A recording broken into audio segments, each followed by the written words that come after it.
अब बड़ा सवाल ये है कि इन आंकड़ों से सामने क्या आता है, सीखने को क्या मिलता है। बहुत से लोगों को ये जानकर हैरानी होगी, लेकिन इसकी वजह है डेटिंग एप्स का इस्तेमाल बहुत होता है और आधुनिक जीवन शैली के कारण लोगों को प्राइवेसी भी आसानी से मिल जाती है।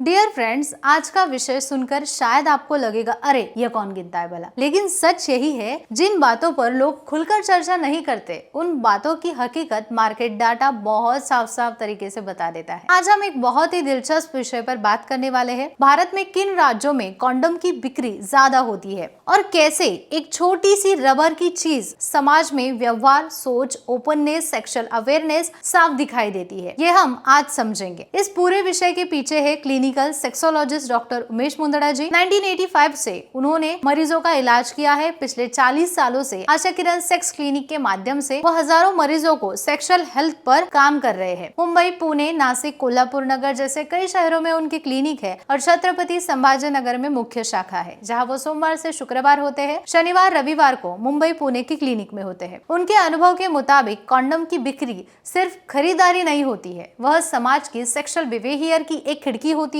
अब आते हैं असली मुद्दे पर। भारत के मार्केट में डेटा के अनुसार सबसे ज्यादा कॉन्डम की बिक्री किस राज्य में होती है? वह है महाराष्ट्र। डॉक्टर मुंदड़ा बताते हैं कि मुंबई और पुणे जैसे बड़े शहरों में इस राज्य को लिस्ट में सबसे ऊपर लाके रख दिया है। वजह बिल्कुल साफ है, यहाँ बहुत सारी अर्बन पॉपुलेशन है, फार्मेसी और सुपरमार्केट की संख्या सबसे ज्यादा है, डेटिंग एप्स का इस्तेमाल बहुत होता है और आधुनिक जीवन शैली के कारण लोगों को प्राइवेसी भी आसानी से मिल जाती है। यानी जहाँ युवा सुरक्षित सेक्स की गंभीरता समझते हैं और कॉन्डम खरीदी में झिझक, शर्म नहीं महसूस करते। दूसरे नंबर पे आता है दिल्ली, एनसीआर, गुड़गांव, नोएडा। मिलकर यह बड़ा अर्बन बेल्ट है। यहाँ कॉन्डम की बिक्री इतनी अधिक होती है कि कई बार महाराष्ट्र के पहला स्थान पीछे छोड़ जाता है। इस इलाके में यूथ, प्रोफेशनल, छात्र, नौकरी के लिए आने वाले लोग, इनकी संख्या बहुत ज्यादा है। डेटिंग एप्स का सबसे ज्यादा उपयोग यहीं पे किया जाता है।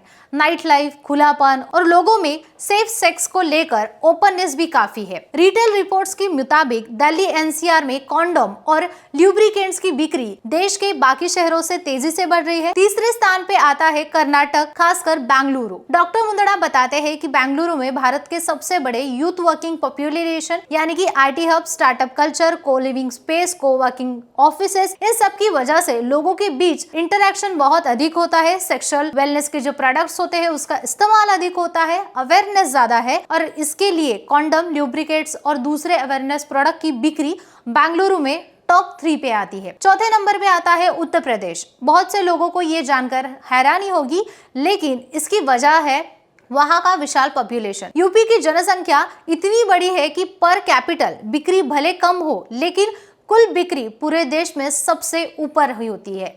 यहाँ सरकार द्वारा मुफ्त का, कम कीमत का भी कॉन्डम दिया जाता है और उसकी मांग भी बढ़ी है। टायर 2 शहरों में जागरूकता बढ़ी है और फार्मेसी नेटवर्क भी मजबूत है, इसलिए यूपी इस लिस्ट में हमेशा ऊंचे स्थान पर रहेगा। और 5वें स्थान पे आता है तमिलनाडु। इस राज्य में सेक्स एजुकेशन के अच्छे कार्यक्रम चलते हैं, हेल्थ केयर सुविधाएं उपलब्ध है और चेन्नई व कोयम्बतूर जैसे शहरों में वेलनेस प्रोडक्ट का बड़ा बाजार है। सरकारी योजनाएं, एनजीओज एंड प्राइवेट सेक्टर तीनों मिलाकर कॉन्डम, कॉन्ट्रासेप्टिव प्रोडक्ट्स मांग बढ़ाने में बहुत बड़ी भूमिका निभाते हैं। अब बड़ा सवाल ये है कि इन आंकड़ों से सामने क्या आता है, सीखने को क्या मिलता है। डॉक्टर मुंदड़ा कहते हैं कि कॉन्डम की बिक्री ज्यादा होगी तो सेक्सुअल इनरिस्पॉन्सिबिलिटी नहीं बल्कि सेक्सुअल रिस्पॉन्सिबिलिटी का निशान है। जो राज्य इन लिस्ट में ऊपर आता है वहां लोग सुरक्षित सेक्स को गंभीरता से लेते हैं, शर्म, डर, झिझक को पीछे छोड़ जाते हैं और अपने स्वास्थ्य की जिम्मेदारी को समझते हैं। डेटिंग एप्स, आधुनिक जीवन शैली, खुलापन और जानकारी, इन सब ने इन राज्यों में जागरूकता, जिम्मेदारी दोनों बढ़ाई है। आखिर में डॉक्टर बस इतना ही कहते हैं कि कॉन्डम ज्यादा बिकना मतलब समाज बिगड़ रहा है, ऐसा बिल्कुल नहीं है, बल्कि समाज और अधिक समझदार, जागरूक हो रहा है। सुरक्षित सेक्स एक जिम्मेदारी है और इतनी ईमानदारी से इसे निभाया जाता है, सेक्सुअल हेल्थ का भविष्य उतना ही सुरक्षित होगा। अगर आज का विषय आपको अच्छा लगा होगा, हमारे YouTube चैनल को सब्सक्राइब करें। 3 लाख से भी ज्यादा सब्सक्राइबर हो गए हैं